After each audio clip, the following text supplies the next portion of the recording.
एक आदमी एक लीजेंड था। रोहित धनखड़ एक ऐसा नाम जिसका मतलब था पावर और जीत। ये बंदा 7 बार का senior para national power lifting champion था। सोचो, लेकिन उसकी असली ताकत जिम में नहीं थी। उसकी असली ताकत थी सही के लिए खड़ा होना, और इसी वजह से उसकी जान चली गई।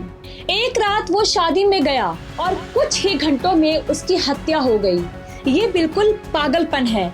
हम आपको दिखाने वाले हैं रोहित धनखड़ की आखिरी खौफनाक घंटे और कैसे एक छोटी सी बहस एक भयानक मर्डर में बदल गई।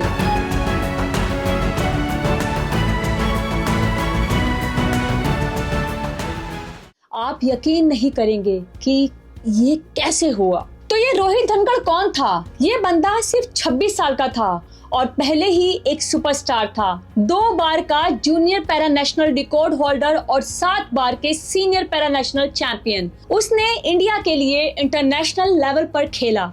यहाँ तक कि हरियाणा के पूर्व मुख्यमंत्री मनोहर लाल खट्टर ने भी उसे सम्मानित किया था। ये बहुत बड़ी बात है।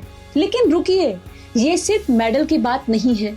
जब 2017 में उसके पिता की मौत हुई तो रोहित ने पूरे परिवार को संभाला। वो अपनी माँ और बहन का सहारा बना, जिम में ट्रेनर का काम करता था और घर चलाता था। वो सचमुच अपने परिवार की चट्टान था। ये बंदा हर मुश्किल से लड़कर और भी मजबूत बन गया था। और फिर आती है वो रात 27 नवंबर 2025, जो कि एक काली रात थी। रोहित अपने दोस्त जतिन के साथ एक रिश्तेदार की शादी में गया था। सब कुछ मस्त चल रहा था, पार्टी का माहौल था। लेकिन तभी कुछ लड़के वहां बकवास करने लगे। कुछ रिपोर्ट्स कहती हैं कि वो लड़कियों को परेशान कर रहे थे और कुछ कहती हैं कि वो सेल्फी लेते हुए रास्ता रोक रहे थे। असली वजह जो भी हो, रोहित ने उन्हें टोका।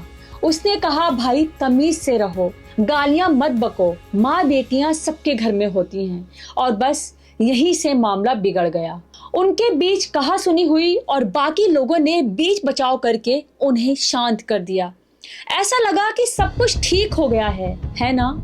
लेकिन ये गलत। ये तो बस शुरुआत थी एक भयानक बदले की। 1 घंटे बाद रात के 11:30 बजे रोहित और जतिन घर के लिए निकले। उन्हें लगा कि सब खत्म हो गया है, लेकिन नहीं।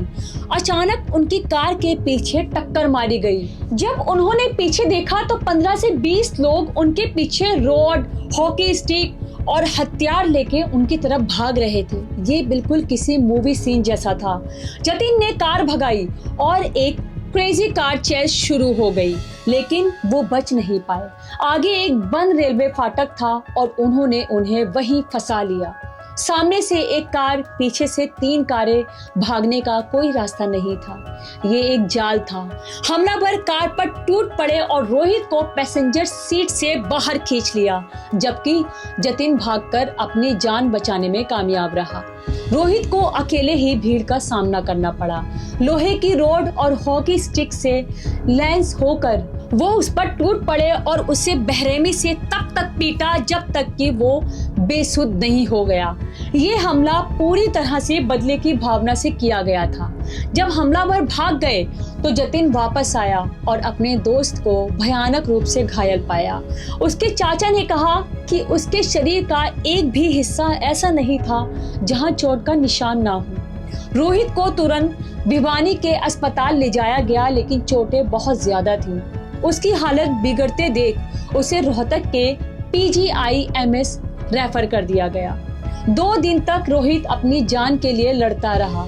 डॉक्टर ने अपनी पूरी ताकत लगा दी, लेकिन हमला इतना क्रूर था कि कुछ नहीं किया जा सका। शनिवार 29 नवंबर 2025 को इस चैंपियन ने दम तोड़ दिया। जिस आदमी ने दूसरों के लिए आवाज उठाई, उसे उसी की कीमत अपनी जान देकर चुकानी पड़ी। इस खबर के बाद हर कोई शौक में था और गुस्से में। भिवानी पुलिस ने हत्या का मामला दर्ज किया और दर्जनों लोगों की तलाश शुरू कर दी। पुलिस ने तुरंत एक्शन लिया और 6 संदिग्धों को हिरासत में ले लिया और एक गाड़ी भी जब्त कर ली। FIR में 4 लोगों के नाम है, लेकिन 1 दर्जन से ज्यादा हमलावर अभी भी फरार हैं और हम चाहते हैं कि वो भी जल्द से जल्द पकड़े जाएं। और रोहित का परिवार वो पूरी तरह से टूट चुके हैं। वो सिर्फ एक चीज मांग रहे हैं, न्याय। उसके चाचा ने कहा, शरीर पर लगभग 30 से 35 चोटें थी। हम न्याय चाहते हैं एंड आई एम श्योर आप भी न्याय चाहते होंगे और हम भी न्याय चाहते हैं। परिवार का दर्द शब्दों में बयान नहीं किया जा सकता। रोहित के जीजा रवि खस्सा ने कहा है कि परिवार पूरी तरह से टूट गया है और हत्यारों के लिए मौत की सजा मांग रहा है और मैं भी यही चाहती हूँ। उसके चाचा ने हमलावरों के एनकाउंटर की भी मांग की है। वो मानते हैं कि ये कोई अचानक हुई लड़ाई नहीं थी, बल्कि एक प्लान करके किया गया मर्डर था और जो कि सच्चाई है। ये एक मर्डर था जो कि एक सिर्फ छोटी सी मुठभेड़ के दौरान किया गया। ये बात दिमाग घुमा देती है, कैसे कोई किसी को सिर्फ इसलिए मार सकता है क्योंकि उसने गलत के खिलाफ आवाज उठाई। ये किस तरह की दुनिया है? नीचे कमेंट में हमें बताएं, आपको क्या लगता है इन लोगों को क्या सजा मिलनी चाहिए और हम ऐसा दोबारा होने से कैसे रोक सकते हैं? आपके विचार जानना बहुत जरूरी है। रोहित धनखड़ सिर्फ एक मर्डर विक्टिम नहीं था, वो हर मायने में एक असली हीरो था, एक चैंपियन जिसने देश का नाम रोशन किया और एक ऐसा इंसान जिसने आखिर तक हिम्मत नहीं हारी। वो अपने परिवार का सहारा था, एक ऐसा बेटा जिसने अपनी सारी जिम्मेदारियां अच्छे से निभाई। उसकी मौत सिर्फ उसके परिवार के लिए नहीं बल्कि हम सब के लिए एक बहुत बड़ा नुकसान है। हमें रोहित को उसकी मौत के लिए नहीं बल्कि उसकी बहादुरी और उन उसूलों के लिए याद रखना चाहिए जिनके लिए वो जिया। ये कहानी हमें सिखाती है कि जिंदगी कितनी कीमती है और गुस्सा कितना खतरनाक हो सकता है। और क्या सही बोलने पे भी किसी को मार दिया जाता है? क्या आज हम सही भी नहीं बोल सकते, सही का साथ भी नहीं दे सकते? आखिर हमारे भारत देश में हो क्या रहा है? डे बाय डे क्राइम बढ़ता जा रहा है, एक्शन लिया जाता है लेकिन हर 2 दिन बाद फिर वही होता है।